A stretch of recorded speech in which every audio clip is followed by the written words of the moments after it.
삼성 이재용 부회장의 재판을 지켜보면서 많은 사람들이 요새 한국에서 일어나는 일을 이런 식으로 느끼시지 않을까 생각을 합니다. 요사이 어떻게 이 군인과 기업인이 이렇게 억울하게 당하고 있느냐. 군인과 기업인이 이게 무슨 공적이냐. 특히 운동권의 공적이냐. 그런데 군인이 있어야 안보가 가능하고 기업인이 있어야 안보를 뒷받침하는 경제력이 가능한데 복지도 기업인이 있어야 가능한데 왜 우리나라는 이 군인과 기업인을 이렇게 괴롭히느냐. 어떻게 이렇게 된 거냐. 이렇게 생각하는 사람이 있을 겁니다. 그러면서 한편으로는 그 군인과 기업인을 괴롭히는 공격하는 비판하는 사람은 누구냐 하면 또 공통점이 있습니다. 기자, 검사, 판사, 군인 기업인과 관계된 판결에서 과하게 가혹한 판결이나 구형을 한다 이런 이야기입니다. 어떻게 보면 간첩이나 살인범보다도 더 과하게. 그리고 정치인 그리고 노조 이런 세력이 칼자루를 잡고 있고 그러니까 기자, 검사, 판사, 정치인, 노조 일종의 저는 이런 분들을 신종 양반계급이라고 그러는데 그분들이 칼자루를 잡고 있고 칼날은 군인이나 기업인이 잡고 있어가지고 꼼짝을 못하는 이런 이상한 권력 구도가 이루어지고 있다. 보통 한국처럼 전쟁 상황이 준전쟁 상황이고 핵위기가 오면은 군인들의 발언권이 강해집니다.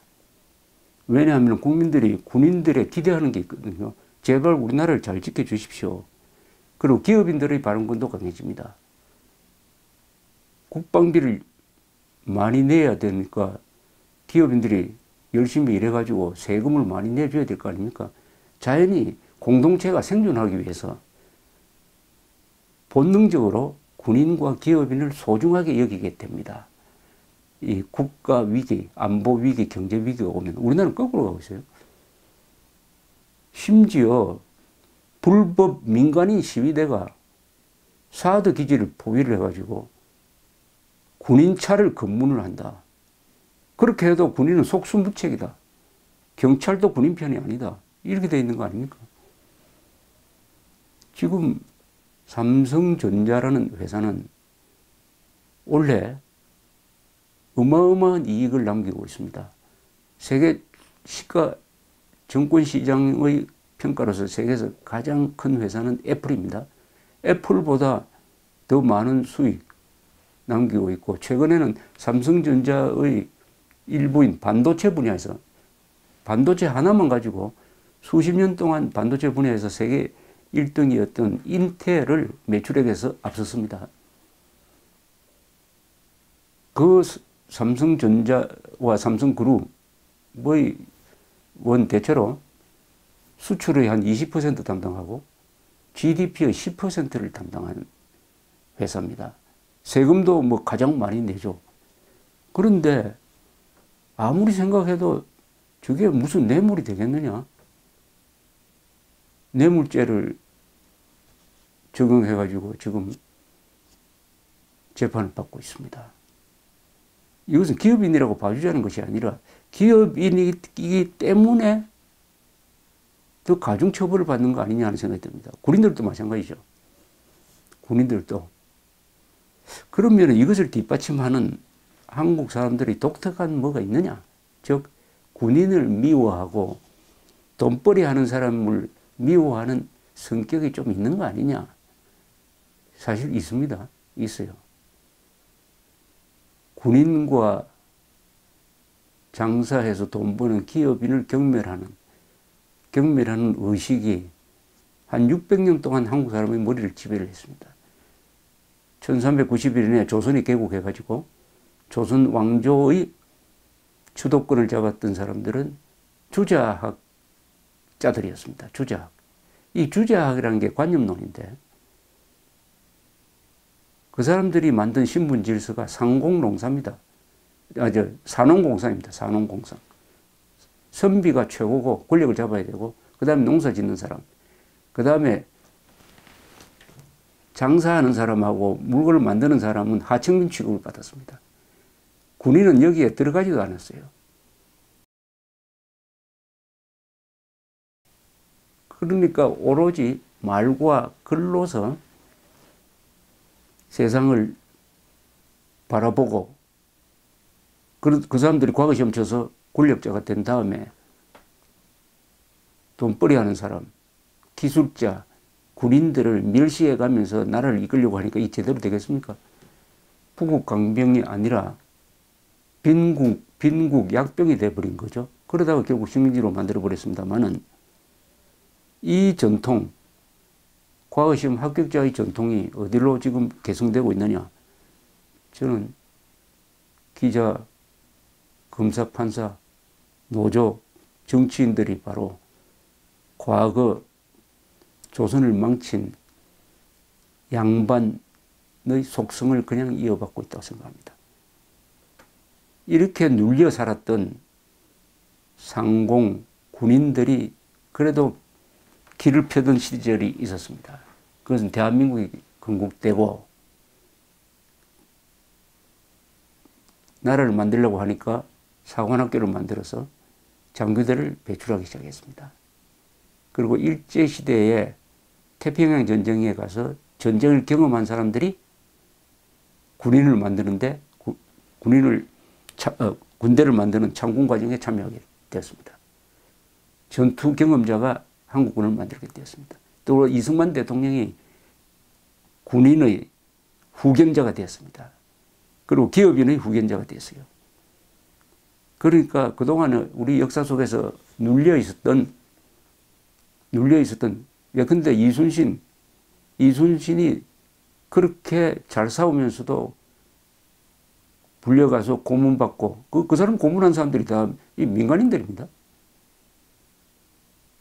백의종군을 할 수밖에 없었던 것은 군인을 알아주지 않는 시대에 태어난 불운이었습니다. 반대로 김유신은 군인을 알아주는 시대에 태어나가지고 삼국통일의 주역이 되었습니다. 이렇게 억울하게 눌려 당하면서 살던 군인, 기업인, 장사꾼, 과학기술자들이 대한민국이 건국되면서 자유민주주의, 시장경제라는 이 제도 덕분에 이제 길을 펴기 시작을 했습니다. 이승만이라는 훌륭한 후견인을 만났습니다. 그리고 한국전쟁이 일어났습니다. 전쟁을 통해서 군대가 최강 집단이 되었습니다.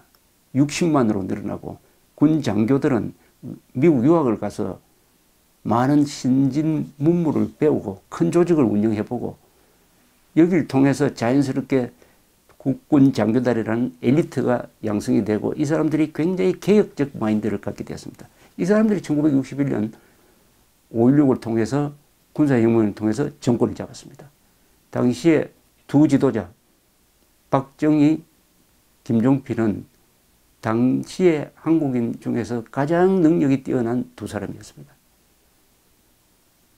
그 사람들이 정권을 잡고 놀랍게도 군인이 경제발전, 경제개발에 앞장서 가지고 그 뒤 30년 동안, 즉 박정희 18년, 전두환, 노태우 다 합쳐가지고 약 30년 동안 군인 출신 대통령이 나와서 대한민국을 발전시키고 민주화의 기초를 놓고 복지국가의 기초를 놓았습니다. 이 시절이 바로 군인 출신들이 주역이 된 시절이었습니다. 또 군인 출신들은 기업을 알아봅니다. 군인 출신들은 무기를 많이 다루니까 이 기술자, 과학자를 존중합니다. 그래서 군인 출신 대통령들이 기업인, 과학, 기술자를 응원을 했습니다. 그래서 우리 조선조 역사에서 소외되어 있었던 군인, 기업인, 과학, 기술자가 새로운 역사를 창조하는 주역이 되었습니다. 최초로 역사의 주무대가 되었습니다.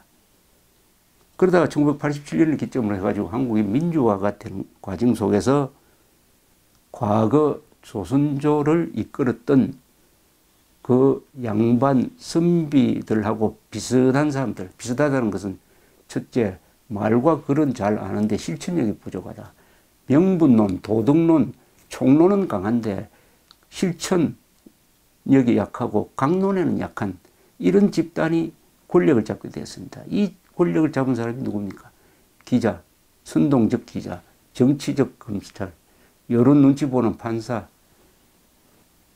그리고 비판을 전문으로 하는, 특히 국군과 기업인을 그냥 동네북으로 삼고 있는 정치인들, 노조, 일종의 신종 양반계급 특권 세력이죠.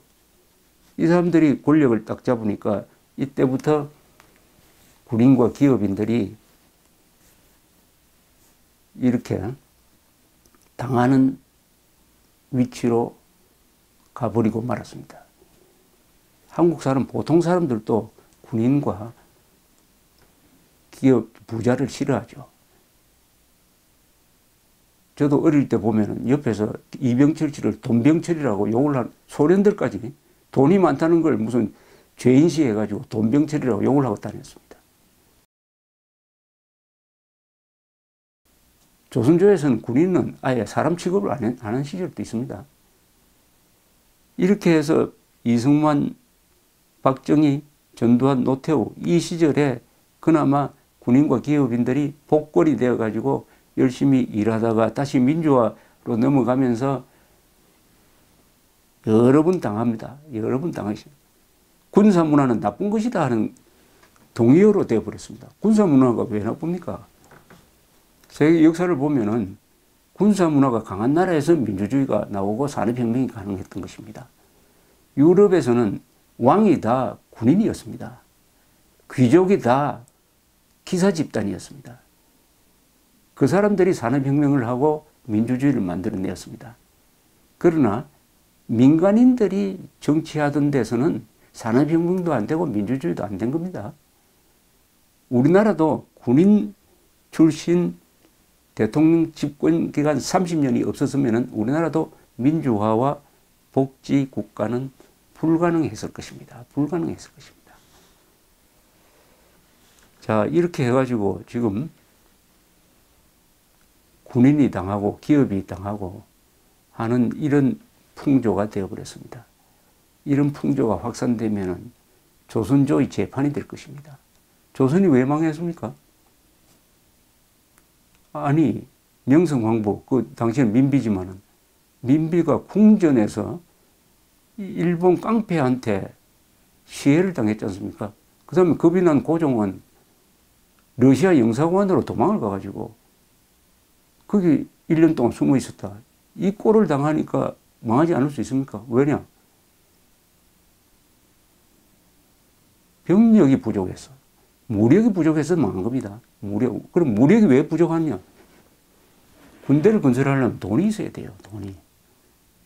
경제력이 있어요. 그럼 기업인을 우대했어야죠. 장사꾼을 장사치라고 하지 않고 상인들을 우대했어야죠. 그럼 돈을 벌리면 어떻게 해야 되느냐? 과학기술이 있어야 됩니다. 물건을 잘 만들어야죠. 그러니까 군인, 상인, 과학기술자를 다 멸시하니까 국력이 쇠잔해져 가지고 어떻게 보면은 막 이건 필연적으로 망하고 식민지가 되고 말았습니다. 지금 우리가 남북한 대결에서 우리가 군사력으로 우리를 지켜야 됩니다. 그 군사력을 뒷받침하는 경제력으로 우리를 지켜야 되는 이 마당에 군인을 이렇게 대접하고 기업인을 이렇게 대접해도 되느냐. 더구나 이재용 씨의 할아버지는 이병철, 아버지는 이건희 씨. 이병철 선생은 그분의 기업 이념이 딱 세 줄입니다. 첫째, 사업보국이다. 사업을 통해서 나라에 보답한다. 그 다음에 합리경영한다. 그 다음에 인재제일. 요 세 모토를 가지고 오늘날의 위대한 회사를 만드는 기초를 놓았습니다. 이건희 씨는 이병철 씨의 아들이라기보다는 이병철 선생과 맞먹는 글로벌 플레이어가 됐습니다. 세계적 기업인이 된 거죠. 글로벌 브랜드를 만들었습니다. 삼성이라는 이 브랜드 가치는 세계에서 7등입니다. 브랜드 가치가 7등이라는 뜻입니다. 글로벌 브랜드가 없으면 어떤 나라도 선진국이 될 수 없다는 이야기가 있습니다. 우리나라는 중화공업 건설을 통해서 현대, LG, 삼성 같은 글로벌 브랜드를 만들어냈지 않습니까? 그 다음에 이재용 씨. 이 3대 기업인이 가장 많은 세금을 내고 가장 많은 일자리를 만든 사람입니다. 북한에는 김일성, 김정일, 김정은 또 다른 3대가 있었죠. 3대 권력 세습 해가지고 세 사람만 행복하게 살고 북한 주민들은 노예로 만들었습니다. 이병철, 미건희, 이재용 이 세 사람이 행복하게 살았습니까? 이 사람들은 하루가 48시간입니까? 하루에 6끼를 먹습니까? 이병철 선생은 80전에 돌아가셨습니다. 이분은 회사 생각으로 하루도 얼굴이 편한 적이 없었다고 합니다. 회사 걱정으로. 이건희 씨는 지금 병석에 있습니다. 이재용 씨는 감옥에 있어요. 북한의 3대 세습 독재자는 다 잘 먹고 잘 살고 사람 잡아 죽이고, 그런데 오늘 한국에서 이재용 씨를 구속시키고 박정희의 딸을 구속시키고 그리고 군대를 괴롭히고 하는 이 세력이 북한의 김일성, 김정일, 김정은을 어느 정도 미워하는지, 혹시 이승만, 박정희, 이병철을 김일성, 김정일, 김정은보다 더 미워하는 게 아니냐 하는 생각을 갖게 합니다.